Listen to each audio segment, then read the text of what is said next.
Hello, welcome. My name is Dilip Mukherjee, and I'm very happy to be chairing this seminar, which is going to be given by my old friend and colleague, Matt Jackson from Stanford University. And he's going to tell us about some theory, he says, okay? But there's also a lot of data. As you know, he's been doing a lot of empirical work on networks in developing countries, but apparently the data is embargoed. So he's going to tell us about it, but he can't show us the data. Anyway, Matt, we really look forward to it. It's going to be free flowing, 1 hour, 15 minutes, and then hopefully we have some time left over, 10 or 15 minutes for Q&A. And I think people are just free to jump in. And if somebody needs to raise a question and can't, just raise the question in chat, and I'll try and ask it on your behalf. Matt, all yours. Thank you so much, Dilip, and it's great to be here. And this is joint work. I'll talk about joint work with Lucas Bolt and Nicola Morlica. And can you see the slides? They're appearing well. Great. Okay, so let me start with a bit of background and motivation and why we care about inequality and some related ideas. And in particular, when we think about inequality and why it's so important to people, it's often because of fairness reasons or some sort of ethical considerations, moral considerations. And in particular, we think of people having outcomes that might be bad beyond their own control. So we think of social insurance, for instance, somebody's unemployed and it's not their fault, but the fault of the market or the business they were working with, or some sort of disability that prevents them from working. So given that people can't insure themselves, we think of a society providing social insurance for this. But I think that there's two other perspectives that I want to bring forth today, and I think they're very important to consider, which is that we also care because not of inequality in outcomes, but also inequality in opportunities. So people don't have the chances to fully realize their talents. They don't have the chances to get the jobs or to get the education they need and so forth. And that's going to be a focus today.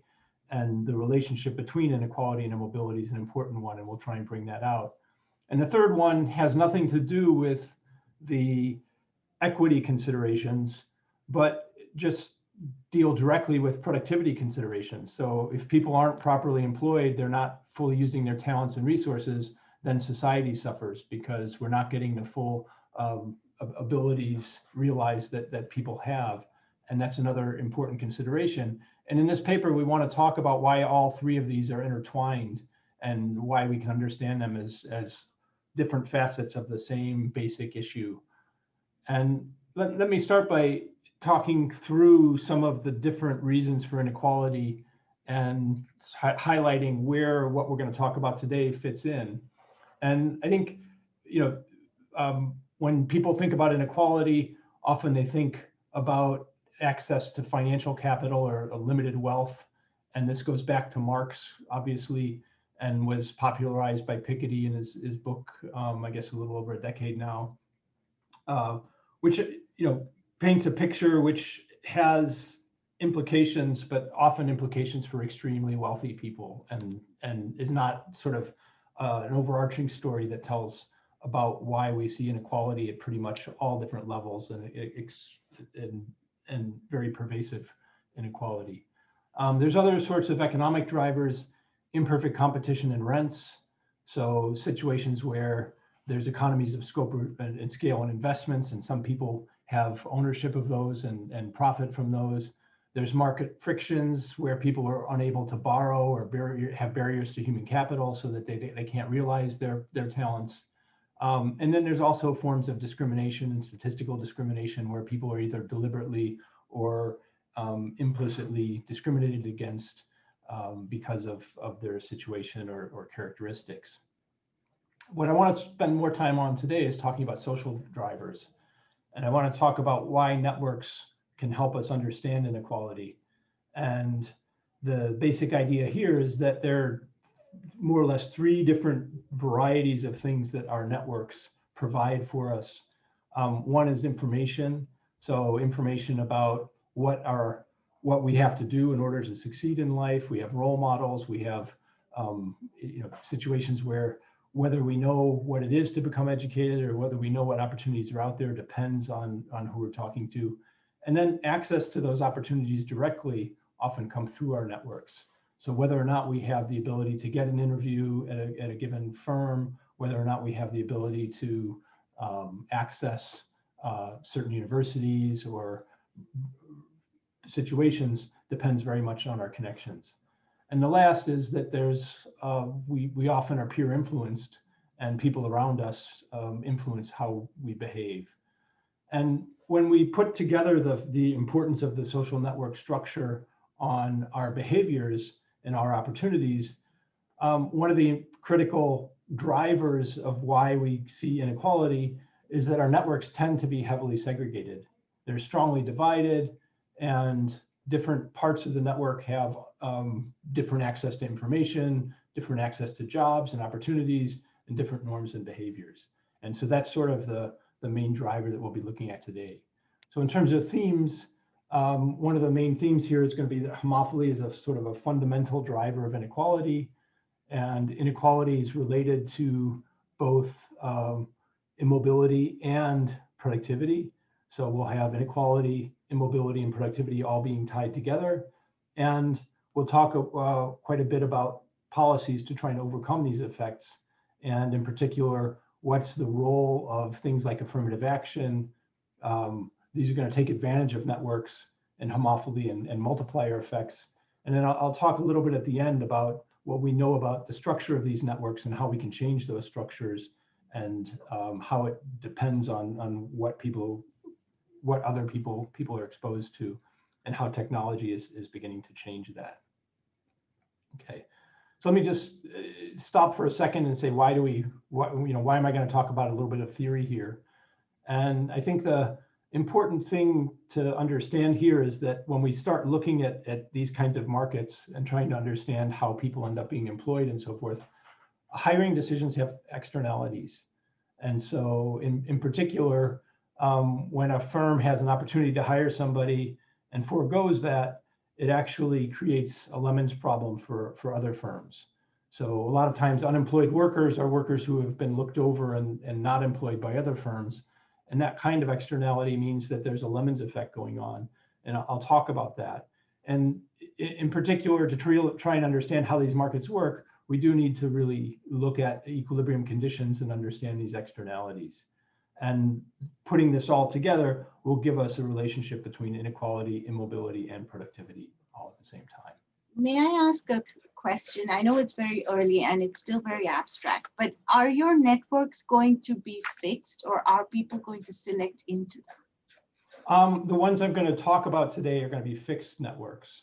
And at the end, I'll talk about ones where I'll talk about how people form their networks and how that can change, how we can leverage that to try and change outcomes.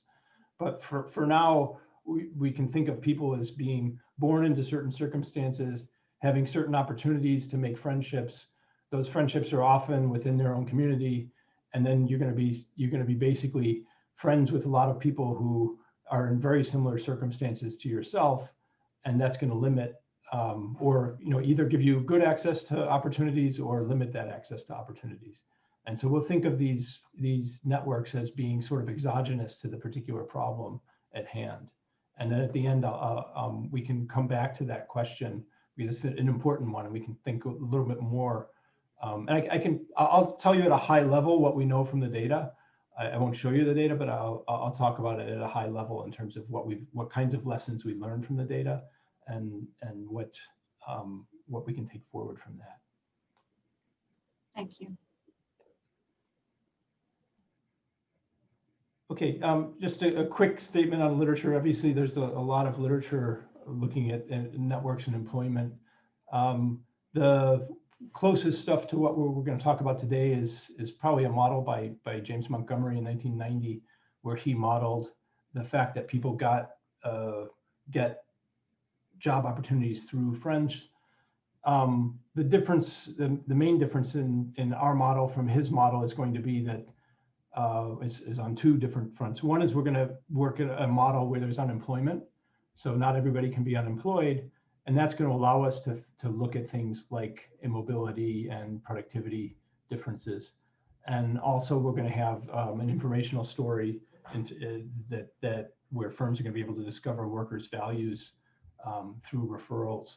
And that's going to be a primary driver. So, you know, the fact that referrals can have an impact on inequality in his model comes mainly from the fact that I get more competition in bargaining, and that can change wages. And here we're going to have a very different story and allow us to look at things like immobility, productivity, and then affirmative action. I'll talk about some of the empirical evidence as we go along to try and set this up. So in terms of outline, what I'm going to do is start with some background on inequality, mobility, and homophily. And then I'll talk through a model, and then I'm going to talk a little bit at the end about what we know from the data. And I'll talk about, you know, various different sources of data and what we understand from those data. Okay, so first piece of background, you know, inequality is rampant in the world. We've known that for quite some time. This is a figure from a recent book I wrote called The Human Network. And this just picks off 3 countries, USA, UK, and China, and is just looking at an income inequality measured by a Gini index, and basically making the point that we see it rising in these 3 countries. You know, if you look across different countries, some countries aren't necessarily rising, but what you do see from this is that the levels tend to be fairly high. And in the US, they're approaching levels that you haven't seen since the Great Depression. China has gone up dramatically since the 1990s. UK has also risen. And you'll find that true in a lot of countries, and for a number of different reasons. I won't go into all the reasons right now, but here we're going to be trying to understand the relationship between this and other outcomes. And in particular, I think one really important relationship to understand is what was popularized as the Great Gatsby curve by Alan Kruger in a presentation in 2012 to the Obama administration. And what this does is note the correlation between inequality on the one axis and immobility on the other axis across countries. And here I've just picked some of some prominent countries, but if you can fill this in with essentially all the data you can find, and you'll still find a strong positive relationship. And here immobility is what it's measuring is look at a given child and try to predict what their income is and see how much of that can be predicted by the parent's income. So you look at log of child's income, regress that on log of parent's income, look at the coefficient, and what you find is that the countries with high immobility tend to also have high inequality and vice versa. So you can flip this graph either way you like, but it's saying that these two things tend to move hand in hand, and countries that have low inequality tend to have low immobility and vice versa. And this isn't fully explained just by things like the diversity within a country and so forth. You can find countries that are fairly diverse and have low levels. You can find countries that are very homogeneous and have high levels. So here, what's important is that inequality and immobility are very closely related to each other. And that's going to come out directly out of the kind of model we'll think about. Okay, last piece of the puzzle behind this is going to be the homophily. And homophily refers to the fact that people tend to be friends with other people who are similar to themselves. This is a picture from an American high school from the Ad Health data set. Each little dot is a student, and there's a link between the two students if they participated in at least 3 activities together in a week. So hanging out, going to a movie, studying after school, etc. So these are more or less considered to be strong friendships. And the dots are color coded by self-reported race. So in the data, blue is Black students, reds are Hispanics, yellows are white, pink are other, and light blue are missing. So pink means usually that they checked more than one category. And here what you'll see in this high school, I think there's only 5 friendships between blacks and whites in the whole school.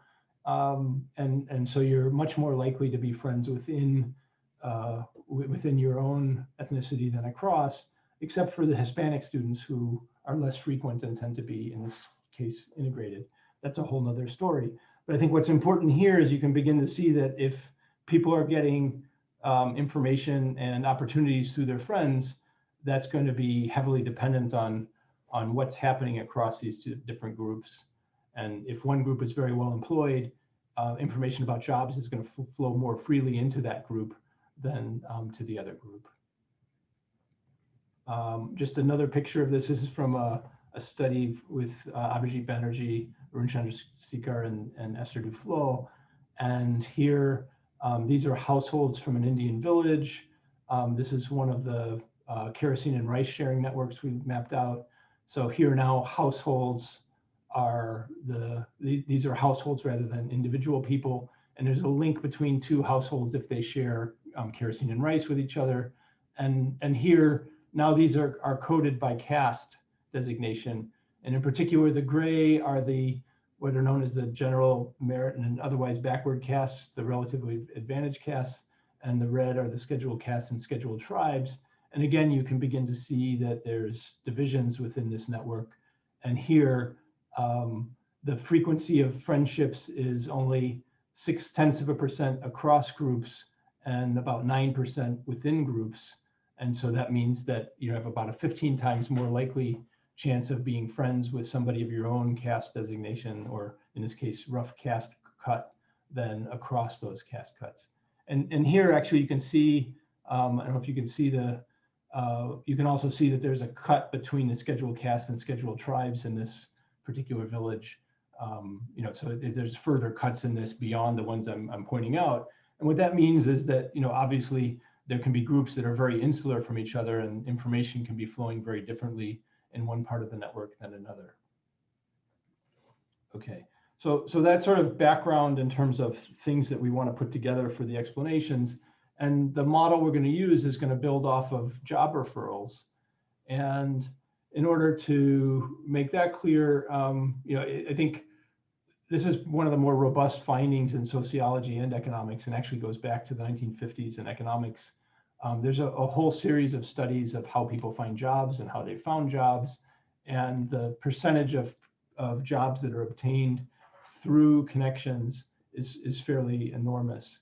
So 50 to 70% of jobs, depending on what study you're looking at, you'll tend to find through referrals. And perhaps surprisingly, it's not just high skilled labor and high difficult jobs that are found through referrals, but even very low skilled labor. So for instance, if you look at people who are sorting, you look in California and you try to find out who's sorting, recycling, people who are working in a plant just sorting, recycling, tend to be from a very narrow group of people from the same ethnicity. And so you'll find this at pretty much all levels. And I think importantly, from our perspective, this isn't a small piece of the puzzle. So there's a very nice study by Ron Lashever, part of his dissertation in 2013, which looked at random assignments into military units. So he's trying to get causal inference on how friendships affected your eventual employment. And so what he did is he took advantage of the First World War, where people were randomly put into different military units, and then looked at the outcomes years after the war through the census. And he found about a 40% spillover in employment rates. So for instance, if I was in a certain group and you look at taking my friends from being unemployed to being employed, you would see a 40% increase in my employment rate based on what my company's employment rate was. And of course, these are just a fraction of people's friends, but it means that these are not small effects, but they're fairly large effects in terms of magnitude. And I think that sort of is important in setting up the kind of model that we're going to build. The other piece about it, referrals, is that firms like to use them. And why do they like to use them? They tend to get better information about their workers. When you look at these, there's a series of studies that show that there's lower turnover when people come through referrals. The people that are referred have fewer accidents. If you look at tech firms, they have higher patent rates. There's more profit per worker. So the tendency is that these workers tend to be more productive when you look at what the outcomes are. One last piece, from a perspective in China, there's a series of studies that have looked at connections between people's hometowns, and there you tend to see very strong homophily in terms of people's future outcomes. This is one, same hometown as a current member of the Chinese Academies of Science and Engineering, increases somebody's chance of getting into that by 39%. There's different examples. This is an interesting example where more than 75% of the people who run and repair digital copying machines in China are from 2 towns. And the sort of story here is that when somebody needs somebody to hire a new technician or something, they give a special consideration to close relatives and friends, and so there's a strong network that you have to be part of in order to get access to those jobs. Okay, so that's sort of just background, and I think to set up the stage for the different pieces that are going to go into this model and to motivate what we're doing. And I'm happy to take questions if anybody has questions on the background. Otherwise, I'll sort of hop into the model and describe how we're going to make sense of all this. Questions? Okay, so let me start then into the model. And the model is going to be about the simplest model you could imagine, where we're going to have referrals here. So we have a bunch of firms, and we'll make them a continuum so that no individual firm is going to matter. Each is hiring 1 worker. And we have more workers than firms. They're looking for jobs. And that's important because that allows us to have unemployment. And so some people are going to get employed and some people aren't going to get employed. That allow us to think about inequality and productivity and immobility. And each worker has some productive value. So they have some value to the firm in terms of how much they produce. And we'll have these be distributed, and it's going to be a non-trivial finite support. So think of these as having some heterogeneity in value. If every worker has exactly the same value, then there's not going to be any issues of productivity and efficiency in this market. So the interesting aspects from an economic perspective come out of the heterogeneity here in worker values. Okay, so what happens in this model? Firms are going to see a referral from an existing worker. So think of this as, I'm a company right now, I have some workers working for me and I want to hire a new worker. And so the first thing I do is I go to my existing workers and say, who should I hire? Do you have any friends that you think are good, that would fit well with the company? If they, then they can refer somebody to me, and they can tell me what that worker's value is. So the important thing that we're going to have is that there's going to be an advantage to the firm of hiring through a referral, because they're going to be able to see the value of the worker and have an option of hiring that worker. Whereas if they hire somebody just off the street, all they'll be able to see is a resume and they'll have less information about them. Okay, so I could also hire from an anonymous pool, and then I could just get the expected value from the pool. So for instance, if I'm trying to hire somebody to do some programming for me, if I'm in Bangalore and trying to hire somebody to do some coding, if I have an existing worker, there's lots of people that on their resume can say that they know how to do Python, they know how to code Java or whatever, but whether or not that person is going to be sufficiently skilled to do the particular task I have at hand is something that requires more knowledge. And their friends can tell me, look, this person is a really good coder, they can do this job or not. Whereas if I just get somebody off a resume, it's going to be hard for me to tell whether or not that person can do the job. Okay. And then basically in equilibrium, what I'm going to do is if somebody's referred to me and they look good, I'll hire them. If none of the referrals are good enough to hire, then I'll go through and hire somebody the open pool. Matt, can I ask a question? Sure. Yeah. So the only thing that's important about a worker is his or her productivity. But in these network examples that you gave, I may refer someone who I think would be trustworthy, which is Yes. another. Yeah. So here you're right. We're compressing a lot of things into this value of the worker to the firm, and there could be a lot more that I care about in terms of the worker. And here we're thinking of the value of the firm as, includes trustworthiness or whatever. And another thing we're sort of abstracting away from is the fact that the referrers, the person who's doing the referral, my current worker, is actually telling me the value of their friend. So it might be that people lie about, say, hire my friend, they're really great, and they're not as good as they said they were. Here we're abstracting away from those incentive issues, and we're presuming that I can get information out of the referrer, and I can assess more or less what the value of this worker is going to be to me as a firm. I think what's important for this model to work is that there's some kind of wedge, that there's a little bit more that I know about the people who are referred to me than if I didn't have that referral. And whether that, that could include all kinds of dimensions, but we're squeezing that all into one dimension and just saying it's the profitability to the firm, and it'll just be one number, which is their value. Thank you. Okay, so in terms of the way the model is going to work then is, we've got some firms.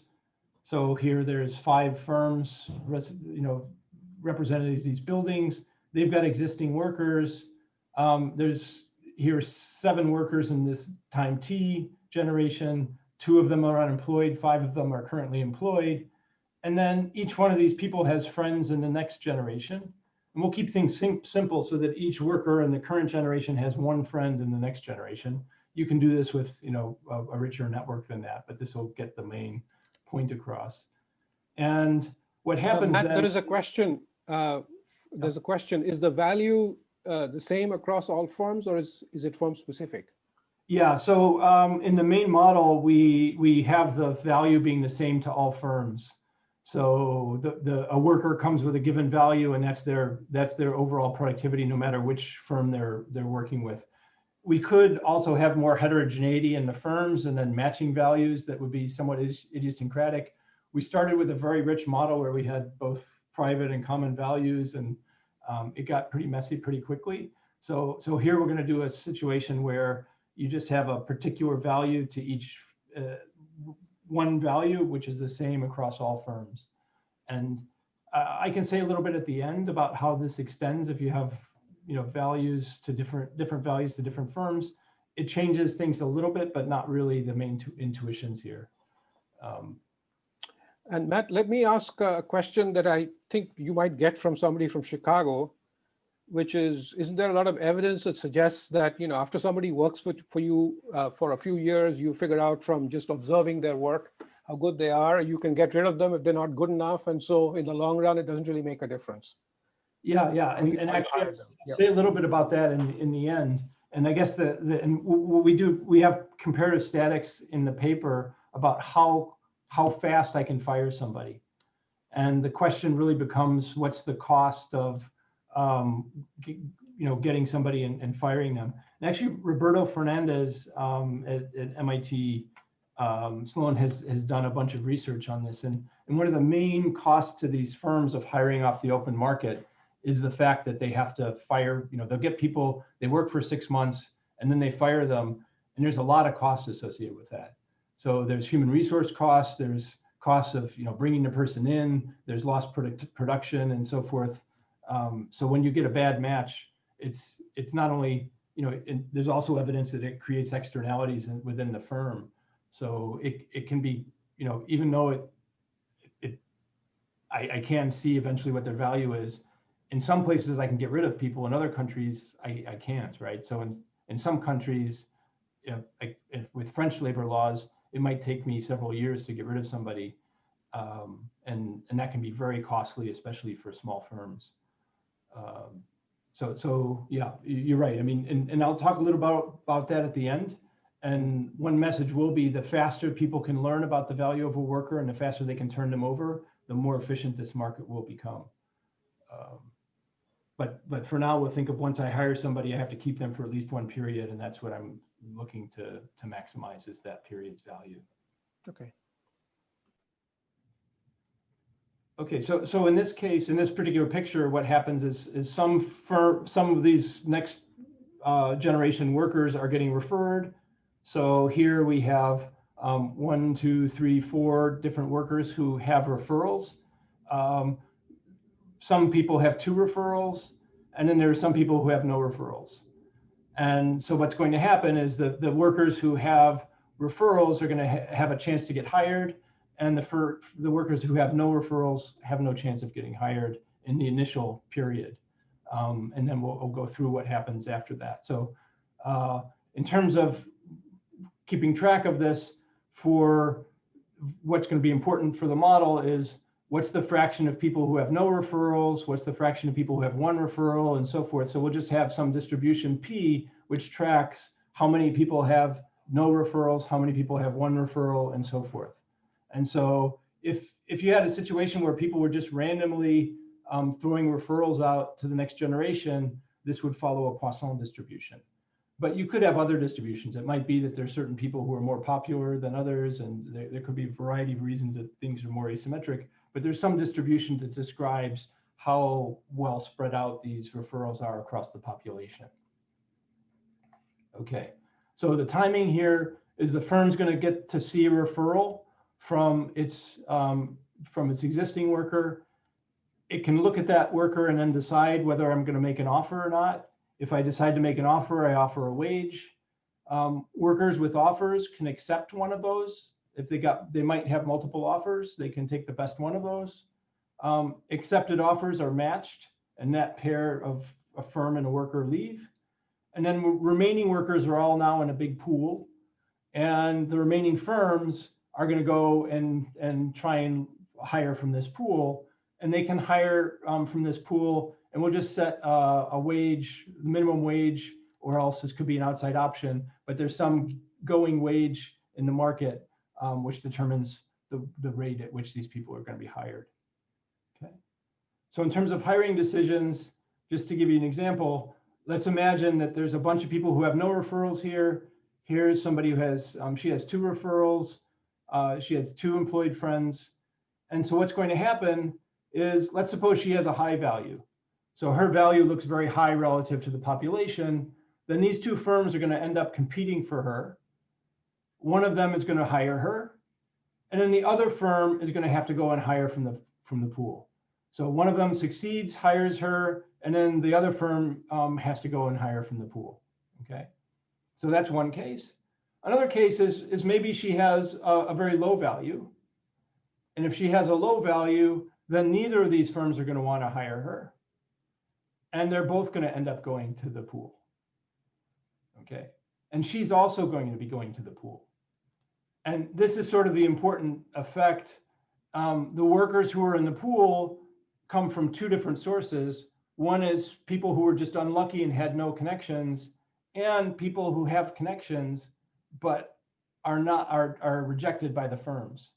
So the firms don't want to hire this person ends up in the pool. Okay, or if they ended up fired from previous periods. So here, the important thing is you're going to end up with a Lemons effect in here. So this pool is going to have a value which is lower than the expected value in the population, right? So you've got average values of people who just didn't manage to get any connections, and then below average values of people who were not hired through the referral process and passed over. And so that means that the anonymous pool has a value which is lower than the average value in the society. So a clarifying question. In your assumption is that the connection patterns is uncorrelated with V, with your value? Yeah. Good question. Yes. So for this model, we're going to assume that there's no correlation in workers' values. So if I have a really good worker today, that doesn't necessarily mean that their friend's going to tend to be of better than average value. if you have that effect, that will exacerbate some of the conditions that some of the results. So if you add a positive correlation, I'll talk about that a little later, you'll see that it'll actually amplify some of the results we have. But for right now, we'll just assume they're independent, and that'll make the market as efficient as possible. The more correlated they are, the more advantage there is to referrals, and it makes the market worse. Okay, so what happens then in terms of wages is that there are going to be some people who end up unemployed at the end of the day. They're just going to get their outside option. There are some people who are hired from the pool, or they happen to be looked at by only one firm. And we'll assume that the firms are just making take it or leave it offers.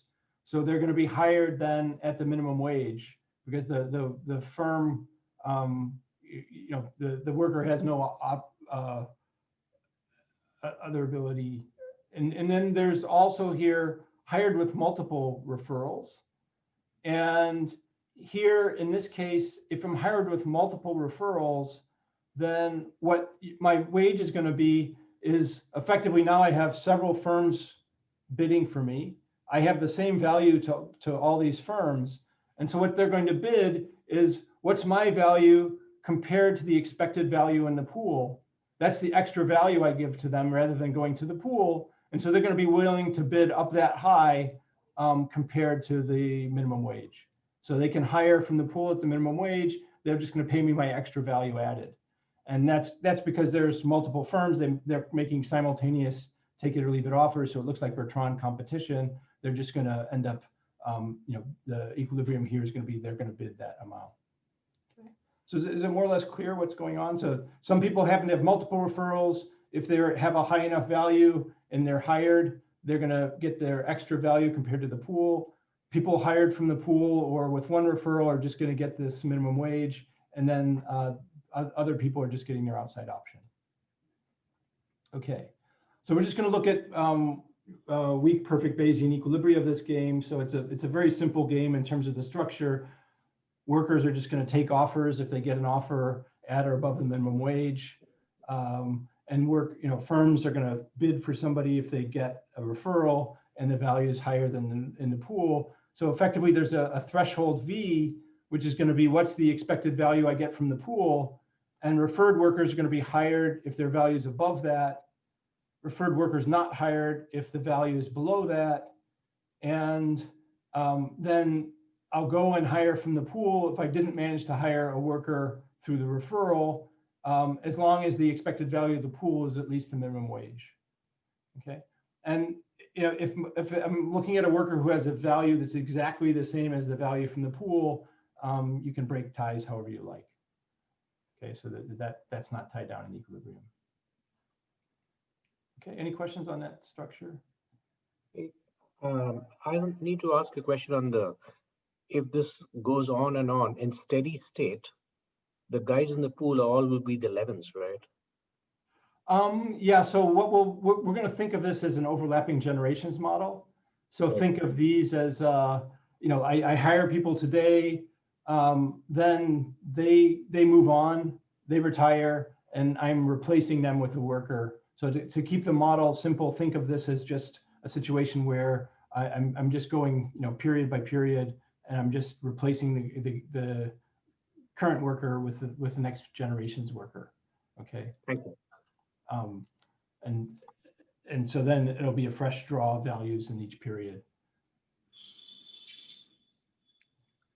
So one more question. Yeah. Sir, so in this model, can the workers make decisions on whether choosing one firm over the other based on wages? So, Yes, yeah. So if I get multiple offers, I'll take the one with the highest wage. And given that I'm giving the same value to the different firms, what's going to happen is the firms are going to offer me the same wage if there's multiple firms that are bidding for me. thank you. Thank you. Okay, so equilibria exists to have this simple value where there's just a threshold, so things are nicely unique. And what's going to happen here is from this Lemons effect, there's going to be a situation where the expected value in the pool is less than the expected value in the society overall. Okay, so the fact that there are these rejected lows means that the expected value in the pool is lower than the expected value overall. Okay, so that's all set up. Now let's talk about inequality and really understand what's going to happen in this kind of model. So I'm going to introduce greens and blues, and we can think of these as just different groups. Maybe it's geography, maybe it's gender, maybe it's ethnicity, caste, religion. It could be a whole series of different things, but for whatever reason, there's different types of people, and these people are going to have homophily, so they're going to tend to be friends with people who are similar to themselves. So here's where the homophily is going to begin to enter. And in this picture, there's 2 employed greens, 2 employed blues, and they have so the distribution of offers across the next generation is the same. So here there's no real inequality. Where's inequality going to come from? Well, one possibility is that for whatever reason, historically, one group had more employment than the other. Okay, so for instance, if the blues had higher employment than the greens to start with, then that means that this is going to transmit across to the next generation. And now we're going to see that the next period blues have more opportunities to be referred than the greens. So in this case, I've made an extreme example where all the blues it's the blues that are employed and not the greens. And that means that the next period, the blues are going to get the referrals and greens are going to get no referrals. So greens are going to have to apply through the pool, and the blues are going to have a chance at referrals first. Okay. Sorry, but doesn't it also mean that the blues in the pool will be worse than the good point. So what will happen is what this means is now when you actually look in the pool, greens in the pool are going to be better than blues in the pool. And so if I do go to the pool and I can tell greens apart from blues, I'd rather hire a green from the pool than a blue from the pool. So that should mitigate some of this. It does mitigate some of the effects, but it won't erase them. So the fact that I still am just sort of an average value green in the pool compared to a blue that had a chance, if I'm a high valued one, the blues are going to get picked off and hired if they're high values. And so there'll still be an inequality here. And I'll talk about that later on, but you're right. It does mean that if I have a chance, I'd rather hire a green from the pool than a blue from the pool. Yes, definitely. Okay, so that's one way in which this can happen. A second way in which this can happen could be that for whatever reason, blues just tend to get more referrals, whether they're blue or green. And this might seem a little strange, but in fact, there's different reasons that this happens. So, why are referrals concentrated when you actually look empirically? One is that some people just tend to have more friends. So there's asymmetries in the network itself, and that gives certain people advantages. You've also got things where if you begin to look at, say, male-female relationships, especially in employment situations, you'll see that males tend to be better connected. So there's some papers on this. Lalonde and Seabright have a paper looking in Europe.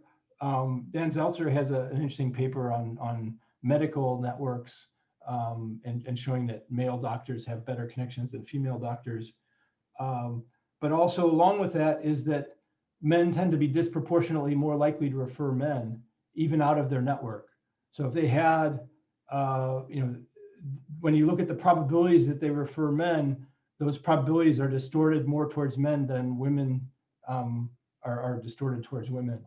And so what you end up having is, something where you end up having better connections for men, then even a higher probability of referral for them and higher employment rates. And so when you put all three things of those together, you tend to get a lot more referrals for them than females.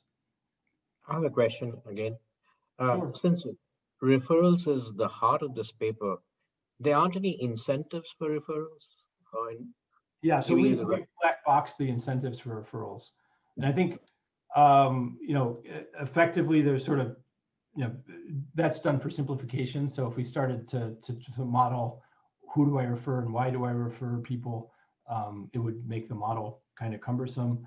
But I think there seems to be ample evidence that the referrals do give an advantage, so that the people who are referred tend to be better than average workers. So, we'll rely on the empirical evidence and not go into the black box of that. I think there's sort of two reasons. You think about it, say, in the academic job market, I have students out, I give referrals to them. I can't every year say I've got the best student ever.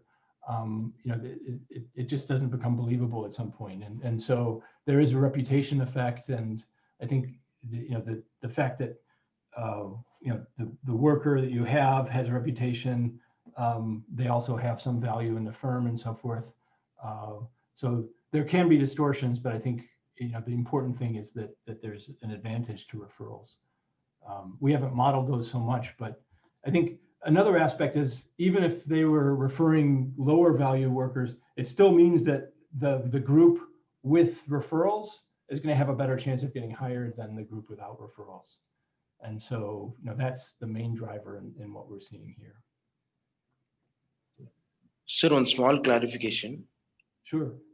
Sir, when you say in this case, people refer workers out of their network, do they select at random, or they select specific people out of their network? Like, yeah, here we've made it really simple because each person just has one friend from the next generation. So we've eliminated that question pretty much just by assumption. But in general, you could think of them as picking the highest value of their friends, or there's different ways it might operate, but that's sort of beyond the scope of our paper. Here we're just thinking that I refer somebody, and that person is going to have a chance that a non-friend of mine won't have, and that's sort of the important effect. thank you, sir. Yep. Okay, so when we think about this now in terms of greens and blues, there's some masses of greens and blues. You could think of this as 50-50 of the population, but it might be 70-30, or depending on what the disadvantaged group size is. So we think of the blues as relatively advantaged, the greens as relatively disadvantaged. For whatever reason, there's current employment rates of those, and these current employment rates might not be the same as the sizes of these groups. And so today what we'll think of is full homophily. So greens refer greens, blues refer blues, and if the blues start out with a higher employment rate, then that's going to give the blues a relative advantage in getting hired. Okay, so we can show pretty directly then, we can have intuition for pretty directly that the proofs of these things are all complicated by this Lemons effect, which is part of the reason that you need to actually prove anything here. But the blues, if you start with blues that are relatively more employed, so imagine the blues have a higher relative employment rate than their fraction in the population, then that's going to translate into the next generation. So the blues are going to be higher, have a higher employment in the next generation. The wages for the blues are going to first order stochastically dominate the wages for the greens. And that's going to come because of the fact that the blues have are going to be getting referrals. More of them are going to get multiple referrals as well.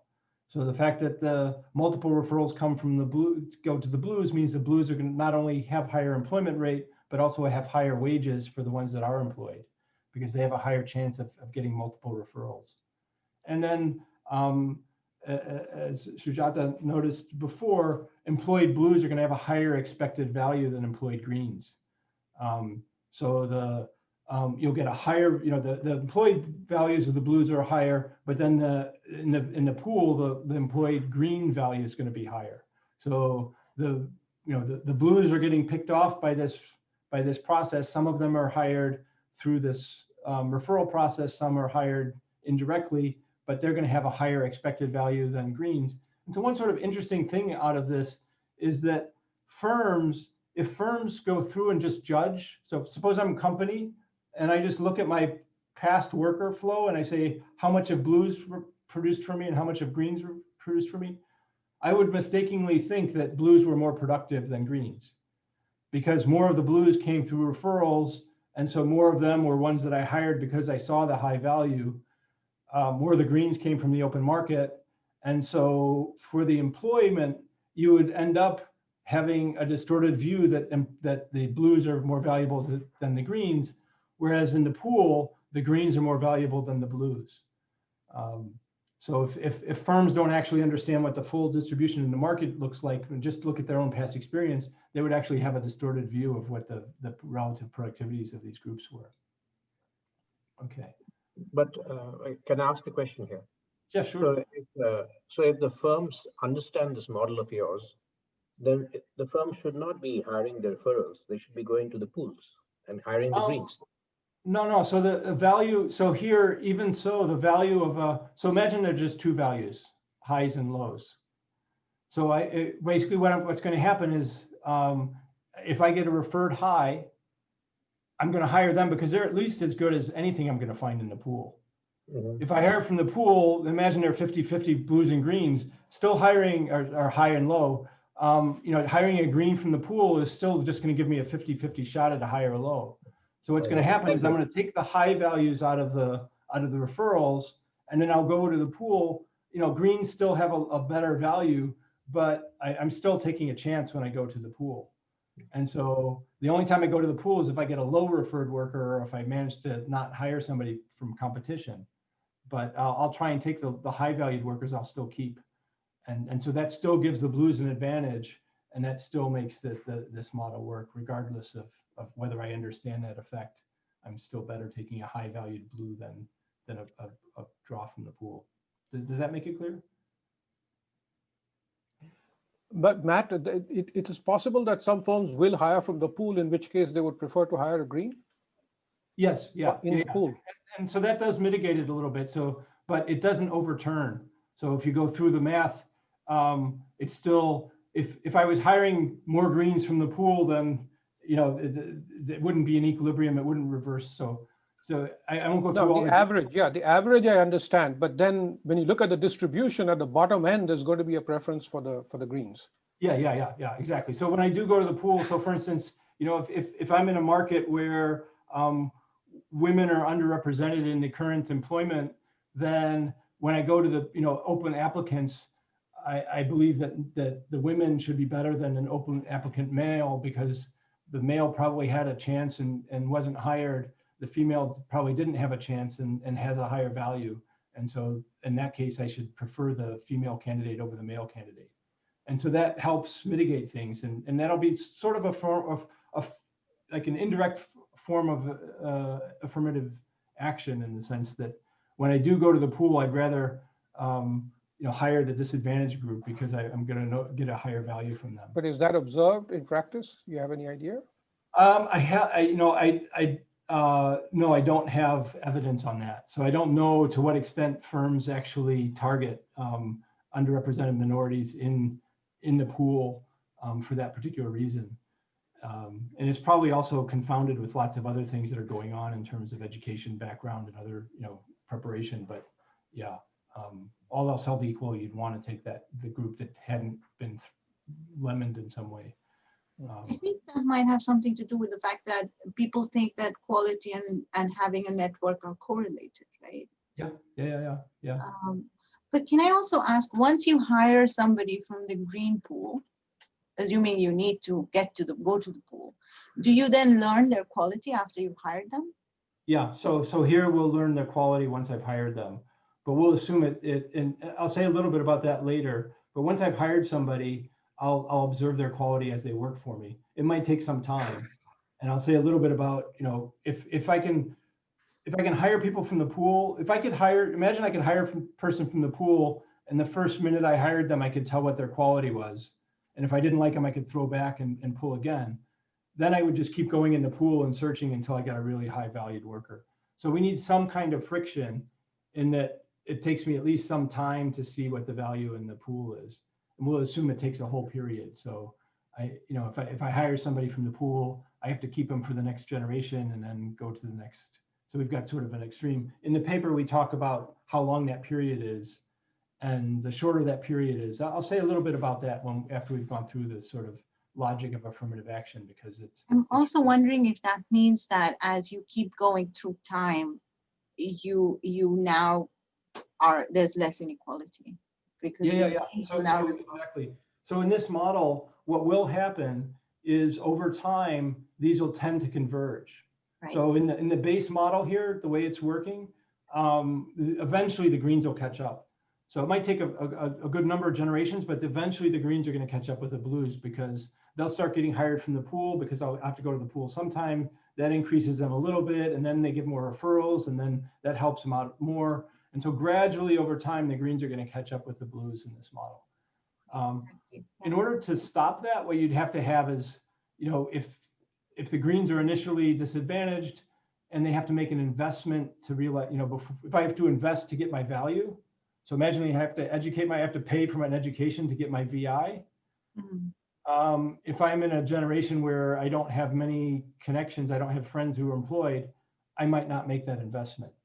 So if you add an investment stage where people have to invest in order to get their values, then you can get sort of a permanent difference between greens and blues, because the greens they're going to be disadvantaged in the market, and they don't want to invest in education to get the value. But if they already have the value, if you're born with your value and so forth, then eventually they should catch up to the other group in this. Yeah. Okay, so Can I ask you a question? Sure. Hi, can I ask you a question? Mm-hmm. Is there a optimal proportion of population that would prevent green catching up? Because I can imagine an extreme case where blues only the blues are hired by the firm, then greens might not be able to catch up at all in the model. So I'm just wondering is there an optimal point of where greens can catch up versus not catch up? Yeah, so in the paper we characterize what the conditions are under which greens catch up, and the conditions basically require some sort of symmetry in the way that the referrals are given. So if blues just refer blues and greens just refer greens, and everything's symmetric in that way, then the greens will eventually catch up. But if the blues have an advantage in referral rates in general, then the greens will never catch up. And so it depends on the structure of the referrals and how unevenly they are distributed across the population. Okay. So Matt, we are at the 1 hour mark, so feel free to defer questions if. Okay, I'll defer a little bit, and then we can have more discussion in a few minutes. So I guess one point here is that inequality, immobility, and production are all end up, coming out of the same source, which is the referrals, because the blues get more jobs and higher wages, so that gives you the inequality. This transmits then, because they're more employed and so forth, that transmits to the next generation. And the productivity loss here comes from the fact that if only the blues are getting looked at, then some of them are getting multiple offers. It would be better to take some of those multiple referrals to some blues and instead give them to greens. So here, fewer people are getting looked at, and looking at a worker is actually valuable to the society. So referrals serve a productive purpose in this process, because they give you information and allow you to find the high valued workers and to grab those for sure. But if only the blues are getting offers, then some blues are getting multiple offers, and they would already be hired, and instead they're getting their wages bid up, when instead greens aren't getting looked at, and so the high valued greens don't get discovered. And so if you can spread the referrals out more evenly across the population, you increase productivity. And so here we see the referral concentration not only giving you inequality and immobility, but also a lower productivity. So all three of these come from the same source. Okay, let me mention a little bit about multiplier effects and affirmative action, and then I'll say a little bit about some of the data. So affirmative action, imagine what I want to do is just increase green employment. And I could do this in a bunch of different ways. One is I could subsidize green hiring. So I say, look, I'll give you a little bit of extra. That means that now if a green worker is referred, I'm going to be willing to take them even if their value is a little lower. I could set quotas and say you can't, no more than this many blues can be hired. You could tax hiring blues. You could require people to go to the pool and look at greens. So let's look at a situation where we have full homophily. We start with this blue advantage and think about what happens when we do affirmative action. And if we do affirmative action, let's think of increasing green employment up to some epsilon. So I'm just gonna give them a boost in one period. I'm gonna make sure that some of them are hired rather than blues. What that's going to do is increase green employment and increase overall productivity in all future periods. So a one-time change will have an effect not only in the next period, but in all future periods. And the logic of that comes from the fact that what happens is once I boost up the green employment today, that's actually going to have a multiplier effect in the sense that now their friends are going to be employed in the next period. So greens will get more greens employed in the next period, which then helps greens get employed in future periods. And so the fact that some of them get into the employment pool means there's more referrals for greens. It also means the referrals are more evenly spread across the population, and that increases the equality and productivity in all the future periods. It does come at a first period loss, right?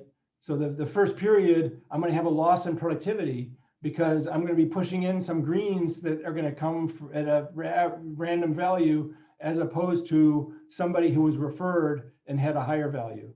So in order to do this, there's a short-term loss in productivity and then a long-term gain in inequality and productivity, right? So you can just sort of look at the massive employed over time. So if I do this, I sort of bump up the green employment rate. That's going to carry through. So not just in the first period, but it'll carry through in the future periods. And the wage difference is going to go down. So with affirmative action, there'll be a lower wage difference between the groups of blues and greens over time. Productivity will be a loss in the first period because I'm pushing in some greens in the place of somebody who was referred and had a higher value. But in the future periods, it'll equilibrate things. Sir, one small question. Mm-hmm. Sir, does that mean that in the long run, greens will be, blues will be replaced by greens? Yes, in terms of overall employment, things will move so that, if I started with, say, an even population of blues and greens, and I started with 70% employment for blues and 30% greens, I increase a bit the green employment, that carries through over time. Eventually, it's going to move towards 50-50. It moves there faster with affirmative action. And effectively what that means is that the blues are going to end up with lower employment over time, and the greens will end up with higher employment over time. But it'll move towards equal employment. Okay, thank you, sir. So inequality diminishes. It could take a long time. I mean, so it's not clear how long this takes and how big a nudge I give. When we do this, it's reducing inequality in all periods. It's reducing immobility. Future productivity is enhanced at a cost of today's productivity. Let me just say a little bit about some of these other policies. Other ways I could try and help the market is do anything to reduce pool uncertainty, right? So part of the reason that I'm taking referrals, the less I know about people from the pool, the more incentive I have to hire through these referrals. And I could, certify people that, give some kind of test to people and then certify that they have certain skills and there's certain values. That makes the pool look more attractive. I could subsidize internships so that people get to see people from the pool. Now as a firm, I get to have an intern, a free intern for a while. I get to learn whether they're high value or not and keep the good ones. Anything I can do to lower that lemons effect will help. And then as we've been talking about, the ability to fire workers and hire from the pool repeatedly means that there's lower costs of having a lemon, which then means that the advantage to referrals is lessened, and that lowers inequality and raises overall productivity because the matching from the pool gets enhanced. Okay. Sir, sorry to interrupt. Sure. No. Just a clarification from the previous question which I asked. That so if in the long run, if blues are going to be replaced by greens, then previously greens were facing unemployment initially. Then in the long run, blues will face unemployment. So how does this reduce inequality in that way in the long run? So well, it reduces. So basically, what happens is I have a group today that I'm taking away some of the blue employment and giving it to greens. And so the blues initially had higher employment. That moves us closer today. But then it also means that now future green generations are going to have opportunities to be hired because they have friends who are currently employed. And that means that then that sort of carries forward. And so the greens will catch up faster if I do this than if not, then the only way they can get hired is through the pool. And this sort of gives them. So I think, the important thing of this is when we think about affirmative action, and a lot of times when people talk about affirmative action, it's often thought of as a short, the policy in terms of its current implications. We're trying to equilibrate things and give people these opportunities. But what this is saying is, given that networks come with homophily, that means that these effects not only have improvements for the current people that we're affecting, but also their friends in their community now get opportunities that they did not have. And so affirmative action has this multiplier effect, and we should understand that and take it into account when we start thinking about policies. I think that's sort of the main, the main point there. sir, but sorry, Matt, the notion of inequality here is between group inequality, I presume. Yeah. Now, what if you were to use just wage inequality, ignore group affiliations? Yeah. Then if you, let's say, certify qualifications, there's better information all around, you may end up getting more inequality, because you won't have a pool anymore if you have perfect information, right? So there is it clear that there's going to be less inequality measured that way? So we actually have, we do an analysis of the overall Gini coefficient in the whole society as a function of what the structure of the referral process looks like and how much information you have. And it's nuanced. So it generally, you can think of it as the more I spread out referrals, the lower the inequality. But there are wage effects and other kinds of effects which go against that, and it turns out to be a complicated question. So we analyzed that in the last section of the paper. I won't go through all the details of that, but you're right. There are wage effects here, and they're concentrated. That you can be increasing the total number of people who get higher wages, but you can also be lowering the competition so that people get lower wages because there's fewer people competing for them. So there's countervailing effects in terms of what the overall wage distribution looks like. So I think here, it's more the question of whether we're matching high quality workers to jobs, and here basically spreading these referrals out does more of that, and anything we can do to certify workers would also do that as well. Yeah. Sir. Yes. Sure. Thank you. I'll ask in the end. Thank you. Okay. Let me just say a couple of quick things. You can also look at tighter labor markets in this world. So if some fraction of workers, of firms just drop out of the labor market, if there's a tighter labor market, total production is going to decrease. But the production per employee increases because there's sort of a lower Lemons effect. There's fewer people being looked at and hired. So you get sort of some mixed effects. The wage distribution gets worse because there's fewer people that are getting competed for. But you can sort of look at comparative statics in this model as well. A few comments before I say a couple words about data. I think one really important comment, and I spend a lot of time talking about this in the book, The Human Network. When we think about things like universal basic income, various healthcare, a lot of transfer policies that governments put in place and so forth, I think of these as addressing symptoms but not the root causes, right? So these are, ex post, there's people who have disadvantaged situations, and we're trying to make those better by redistributing income. But that doesn't change the sort of root cause of this. And when we start looking from the social structure perspective, that's not going to give the next generation of these people access to jobs if these people still don't have the employment. And so without actually tackling the issue of the opportunities that they have or the information that they have and so forth, we're not actually changing things in the long run.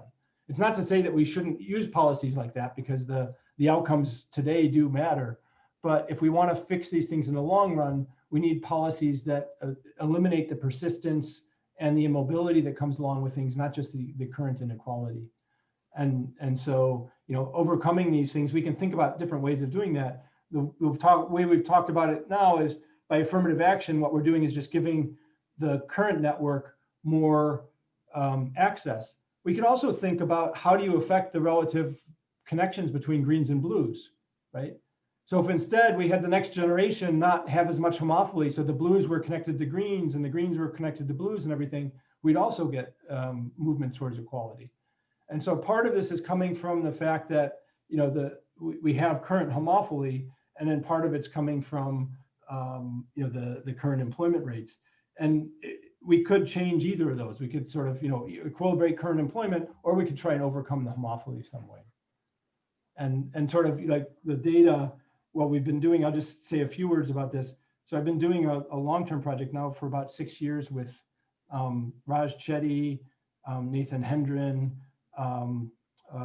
Teresa Kukler, and Johanna Strobel, and then a group from Facebook, where we've been mapping out people's networks and tracking their friendships. And then we match this up with data on income levels and other things, and look at mobility. And you can see there very much that the connections between poor and rich people make a difference in terms of economic mobility. So, and you can begin to understand, what makes a difference. And part of it is just exposure. So there's an old saying by Peter Blau, who's a sociologist, that if there's no Eskimos around, you can't marry an Eskimo. But the basic idea here is, if greens and blues are living in separate places or are not exposed to each other, then greens and blues are not going to form friendships, and then greens aren't going to have as much access to referrals to jobs if it's the blues that are employed. And so part of what one can do is just change the actual contact that greens and blues have with each other, and that can also make a difference in future the evolution of this. And so just in terms of themes here, obviously networks shape these opportunities, information, and norms. Homophily is this fundamental driver of inequality. And then we see that ties these things together. So we can understand why we're seeing the sort of Gatsby curve I showed you at the beginning, where inequality and immobility are tied together. And that also has productivity consequences. And we can overcome the effects by affirmative action, or we can also think about changing network structures. Let me show you one last picture. This is an amazing picture, I think. It's not by data I've done. This is from a sociologist, Mark Rosenfeld from Stanford. And this looks at how people are meeting these days. So when you think about networks aren't being formed necessarily the way that they used to be formed. So this looks at, looks from the 1940s. They have this ongoing survey they've done and looked at current couples, and they asked how they met. And it used to be that people met via family, at school, via friends, and so forth. And the amazing thing is, more and more of them are meeting online through some sort of internet service. And one thing that's interesting about that is that, one lesson we get from this kind of study is we should be getting blues and greens to mix with each other. What actually happens when you go to online meeting is these algorithms are trained to try and match you to somebody who's as similar demographics, similar background. It allows you to choose people who look more or less exactly like you. So it if anything, it can exacerbate this homophily. And so it's sort of interesting to think about, we're becoming more and more connected, but at the same time we could be becoming more and more fragmented. So it's really splitting things up. But that's a good place to stop and take any last questions. Thank you. Not to support online dating or anything like that, but it does expand the pool from where you can meet people. Yeah, right? And to the extent that we're not just differentiated on color, but on many other things, it could possibly still be reducing inequality. Do you? Yeah. So I think ultimately the empirical question there is an interesting one, because you have these racing effects, competing effects, which are, one is you're getting a bigger and bigger pool and a wider, you can keep in touch with people across the world, you can meet people from all kinds of different situations. But at the same time, you can be much more selective, and the algorithms can be more selective. And so there's sort of this competing effect of, you can be in touch with more people, but maybe more people who have similar interests or backgrounds, and which of those effects dominates. I haven't seen good data on this, and I think it's hard to really find a good data source where you get an overarching view of whether we're becoming more connected or more divided through this process. But I think it's a fascinating question. I'd love to see a good analysis of that. So Matt, there is a question from Bryant Kim in chat. It says, what do you think about job aptitude tests that many firms and governments in Asian countries have to address this inequality? Yeah, so I think that anything that you can do to make the pool of workers better understood or better known, and you can reduce this, so that helps in terms of giving more information in the pool and gives less of an advantage to referrals. And overall, that helps, the more information you're getting from the pool helps in the matching process and increases productivity, and it also reduces the inequality. So it helps on all fronts. Basically, anything you can do to certify the pool is useful, and to eliminate that information disadvantage. Right. Can I piggyback from to my question? This is my question. I'm Brian Kim. So when I talk to human resources people in the firm, like many Asian countries, they just introduced the job aptitude test instead of internship or referral. What they said is that the cost of referral or internship is pretty high, much higher than the job aptitude tests. So, and another concern is the security.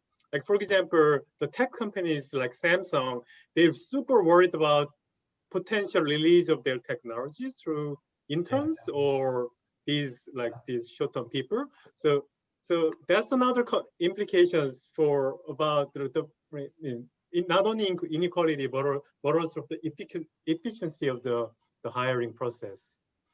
Yeah. That's a good point. So there's a lot of dimensions that we haven't considered on hiring, and information leakage and other kinds of things are important ones. And certainly, I think the certification process, it's difficult too, because what makes a good employee and what goes into a value is not necessarily just how strong the person or how knowledgeable they are, but also do they fit with the firm. Actually, so when you look at I mentioned at the beginning, I'm a recycling company, and I'm just trying to hire somebody who's just going to sit there all day and sort plastic into one bin, glass into another bin, and paper into a third bin, right? And it's not that hard a job. But the hard part is finding somebody who actually wants to stay and do that job day after day, hour after hour. Right. And there the homophily helps, right? So the current workers know what the job is, and they can say, yeah, I've got this friend who's willing to do this. I hire somebody off the street, and you get all these repeated situations where the employer says, I don't manage to keep the person, right? They come in, they look at the job, and they're there for a week, and then they say, I can't take this anymore. Whereas, so there's all kinds of dimensions which are hard to categorize, which are important in matching, firms to workers. And so it's difficult. Yeah, it's a tough thing to overcome. Matt, I have a question. Thank you. First, let me compliment you for threading together three very important concepts: immobility, inequality, and productivity into a very elegant model. But the way the model is sort of set up it's like a classical economics model where we need a central planner to thrust down one's throat an affirmative action to change the world. Isn't there anything that is there in the model which gives the incentives for the private sector to say that diversity is good? Because we do see that the private sector is saying the diversity is good. We see online companies like LinkedIn, which are all these referrals that are coming, and people are forming great networks of their own. So there is a bottom-up approach too, but there's nothing in the model which suggests an incentive for a bottom. Yeah, no, actually, that's a very good point, and we haven't really thought much about that in terms of, so, you know, here we sort of have firms hiring one worker at a time and so forth, and one aspect that would help the private sector have incentives to diversify would be ones where, if I imagine I'm hiring 2 workers and there's synergies between workers, and a green worker paired with a blue worker is more productive than 2 blue workers alone or 2 green workers alone, right? So you could imagine that diversity, you know, if I find that matching greens and blues together is more productive as a firm, now I have an incentive to balance that employment myself. And so I think the diversity, you know, I think there's a book by Scott Page called The Diversity Bonus, or, you know, it sort of goes in that direction where, you know, there's a benefit to hiring diverse groups because they actually seem to perform better in certain tasks than homogeneous groups. And so could I comment on that, Matt? So in your model, the firms are myopic, but if the firms were farsighted, then they would also perceive the value of experimenting with the greens, knowing that it's costly in the short run, but would pay off in the long run. So more farsighted entrepreneurs would actually engage in greater diversity hiring, right? Yeah. So actually, that's a good point too. Yes, indeed. If firms are farsighted in this model, then they have more of an incentive to hire greens, or whatever group is disadvantaged, they have an incentive to hire those because they'll bring future greens to them who will have less competition in hiring, and so yes, there can be that effect as well. So both of those effects wouldn't they outcompete the more myopic firms? So I'm going the Chicago route again. Yes, yeah. So here you do have an incentive to be forward-looking. You would in the long run would make more profitable decisions, and so, you know, again, we sort of just made things. You gave them a full discount, a 0 discount factor, but if you allow them to have a positive discount factor and care about the full future, then that mitigates things. Again, it doesn't, sort of move things towards equality, but not fully. So you never get that all the way there because there's always these frictions that there's still an advantage to hiring referred workers.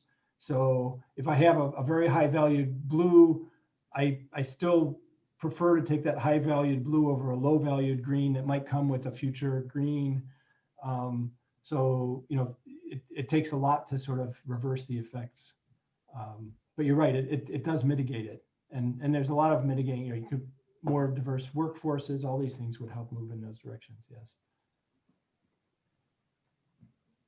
Sir, when speaking about referrals, connections, and networks, I feel that social capital plays a very important role. Yeah. Means when the society has more, the population with the society belongs, if it has more social capital, then it will tend to the equilibrium point, as you said, blues and greens 50-50. It will tend to the equilibrium point faster than other societies. So it depends on what you mean by social capital. And actually that the paper that the data paper, what we talk about, what we spend most of the time doing is trying to measure what's the right measure of social capital. How do we really capture what makes a difference in somebody's advancement and so forth? It's not an easy question, right? So I can measure social capital in different ways. And in this particular model, social capital is more or less encapsulated in whether I'm a friend of employed workers. So the more current employed workers I'm attached to, that's my social capital, right? That gives me the chance to be looked at and to be hired and gives me an advantage. And that's the only form of social capital in this particular model. But more generally, we could think of, social capital might provide, might influence your value. here it influences your referrals. So you have to be, yeah, once we get explicit about what social capital means and how it operates, then we can begin to analyze how it helps or who it helps. And here it's just coming only through the referrals, but you're right, you know, it could be that my community affects then what my value is, as you know, social capital and human capital could be intertwined. So there could be a lot more going on in terms of that determination. Sure, sir. Thank you. Yep. I have a question on, the discussion that we were having previously about the effect of homogeneity on productivity.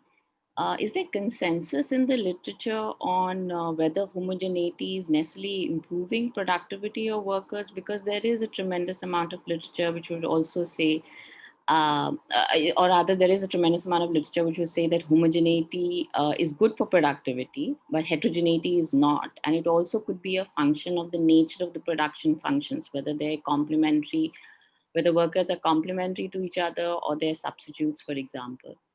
Yes, I think that's exactly right. I think when you look at the data and some of the studies, so Scott Page talks a lot about a lot of these, but there's some more recent studies which, so advantages of homogeneity are that people have similar backgrounds and communicate more easily. The advantages of diversity are that you get more perspectives and more information and more different inputs into different decision processes. And so, you know, there are various different effects. And there are certain situations where diversity helps a lot and other situations where it seems not to matter as much. So yes, I don't know of that being really well studied in terms of a good understanding of when it's very useful and when it's not. I mean, we have a lot of case studies, and there's some overarching theories about it, but it's still an interesting question for us to understand better.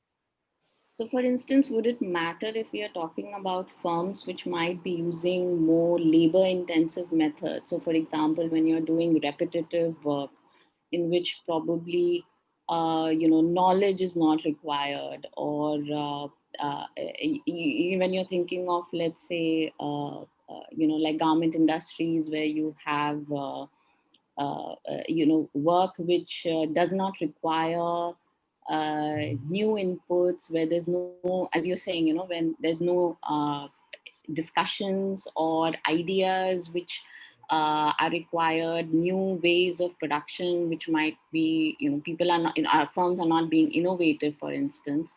In that instance, then probably heterogeneity is not as valued, possibly, as it would be when, as you're saying, when there is, you're trying to produce new products or thinking of new methods of production, where ideas might come more when they're heterogeneous groups as opposed to homogeneous groups. So yes, yeah. I think you're very much on the mark. Yes, it depends a lot on whether or not you're trying to put together ideas and have different perspectives, or whether you just need a workforce that's going to somehow work very closely and directly with each other, and not necessarily need any synergies. Yeah, and I think that sounds right. Yes. Okay, I think we're almost at the end. Matt, some final words?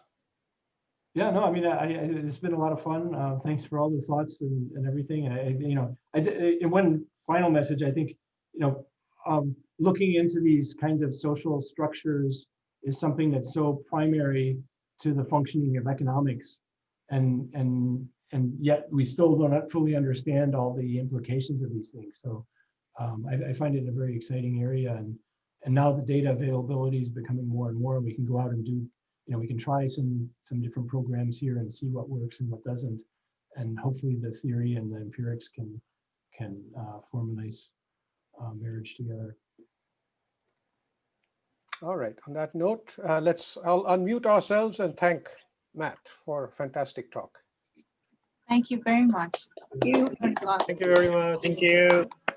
Thank you, sir. Thank you.